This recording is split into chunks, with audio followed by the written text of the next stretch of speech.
I've always been fascinated by the price of things, like how can a single fish cost more than a Ferrari? Not gold, not diamonds, a fish, but not just any fish. This is bluefin tuna. Sleek, powerful, and so prized that people bid millions just to get their hands on it. It's the crown jewel of sushi. And behind its journey, from ocean depths to high-end dinner plates, is an entire world full of early morning auctions, centuries-old rituals, and a global demand that's pushing the species to the edge. But the deeper I dug, the more I realized this story isn't just about money, it's about legacy, obsession. Have you ever watched people bid millions for something that'll be gone in a single bite? Yeah, sounds insane, but that's what happens with bluefin tuna. They're not just big fish, they're luxury. From Tokyo to New York, chefs treat them like art. A perfect bluefin has the kind of marbling you'd expect in a Wagyu steak. That rich red flesh? It's buttery, melts on your tongue, and when it's raw, it's magic. At Japan's Toyosu market, the biggest fish can go for over $3 million, like that 612-pound monster sold back in 2019. But it's not just Japan anymore. Bluefin tuna is a global delicacy. High-end sushi spots in London, LA, Dubai, they all chase after it. Even grocery chains are starting to get in on the action.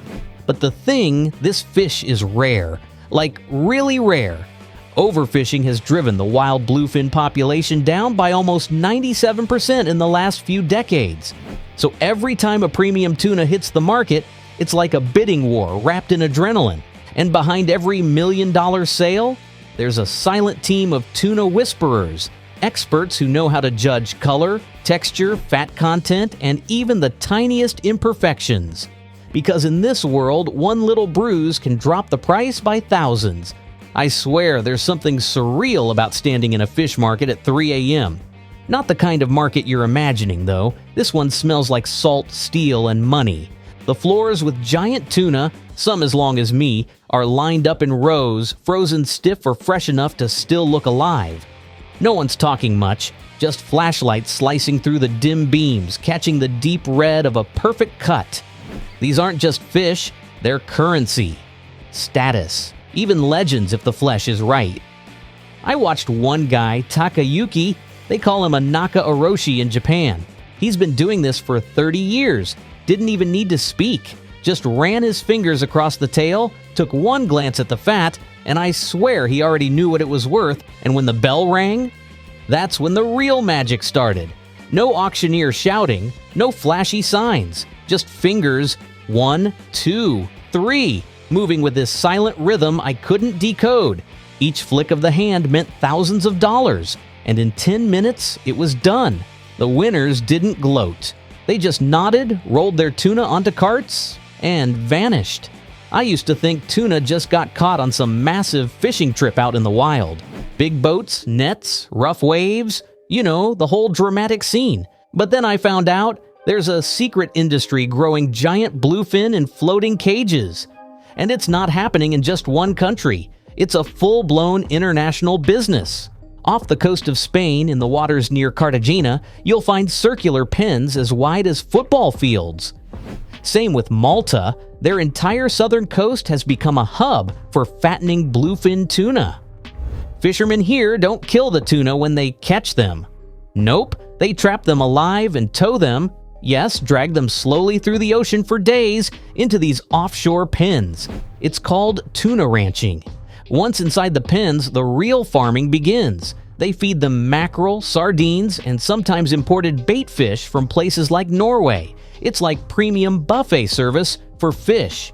Over the next 4 to 6 months, those bluefin bulk up from 200 pounds to 600 or more. Every bite they take, that's money. Every pound they gain, that's someone's future Ferrari. But this isn't just Europe. In Australia, especially in Port Lincoln, tuna farming is a major industry. Fishermen there use massive nets to encircle schools of southern bluefin tuna, tow them into pens, and fatten them up just like in the Mediterranean. Japan even takes it further. They've mastered full-cycle farming in places like Kinki University. That means breeding tuna in captivity, raising them from egg to adult, No wild catch needed. Sounds perfect, right? Except there's a dark side. Feeding giant predators like tuna takes a lot of fish, sometimes up to 20 kilograms of feed for every 1 kilogram of tuna gained. That's a heavy toll on the ocean's food chain. And disease? When you pack fish together in cages, it spreads fast. Still, with wild populations shrinking and prices skyrocketing, these farms might be the only way to keep tuna on our plates without driving them extinct. And me? Watching this unfold, boats circling giant cages, workers tossing feed by the bucket, million-dollar fish gliding through man-made oceans, it felt unreal. Almost like we've turned nature into a luxury assembly line. But I'll admit, I used to think tuna was just tuna, tossed in a can, drenched in mayo, maybe slapped on a sandwich. But then I learned how bluefin tuna is judged, and it blew my mind. When you walk into places like Toyosu Market in Tokyo, it's not just a fish auction, it's a sacred ritual. You see buyers like Takayuki Shinoda with flashlights and hooks, poking at the tails of tuna like they're examining fine jewels. Why? Because one cut, one glance, one shimmer of red can change everything. And it's not just in Japan, even in Boston, Spain, or Sydney, buyers do the same thing. They slice a small piece near the tail, called a tail cut, and inspect the color. They want to see deep ruby red, not dull brown. Then comes the fat. Tuna belly, called otoro, is the most prized. It's buttery, marbled, and melts on your tongue like velvet. One expert described it as eating the ocean's version of Wagyu beef. And yeah, I can't argue with that, but it's not just looks, there's a science to it. If a tuna was overexerted during capture, if it thrashed too much, it releases lactic acid, which speeds up decay. That's a quick way to lose thousands of dollars in value. Some fishermen even stun the fish instantly or use a method called ikejime, where they spike the brain right after catch to reduce stress and preserve the meat's quality. And you know what shocked me? Even the way a tuna feels can impact its price. Smooth and firm means freshness. Too soft? Too cold? It's downgraded instantly. Buyers might walk away or pay half. And when the auction bell rings, the bidding starts in whispers and hand signals, not shouting. A single raised finger, a flick of the wrist. It's a silent war for the perfect fish. One tuna can go for $50,000, another for $3 million. It's not about size, it's about perfection. And that's when I realized these aren't just fish, they're investments, status symbols, and the heartbeat of high-end cuisine all over the world. Especially Japan, where a single slab of fatty toro can land on a Michelin-starred plate for hundreds of dollars. This isn't fishing anymore. It's big business in deep water, but the system is far from perfect. These aren't true farms, they're more like floating feedlots. And they raise tough questions, and the biggest dilemma: are we solving the problem or just postponing extinction? Some scientists see it as a temporary fix until we crack the code of closed-cycle aquaculture, breeding tuna entirely in captivity. Japan has come closest. After decades of trial and error, researchers at Kindai University finally raised bluefin in a fully closed system. The fish grow slower, cost more, and lack that wild edge. But it's a start, a step toward sustainability.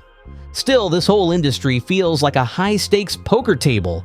Nations debate over quotas. Poachers sneak through loopholes, and a black market thrives, laundering illegal catches behind forged paperwork.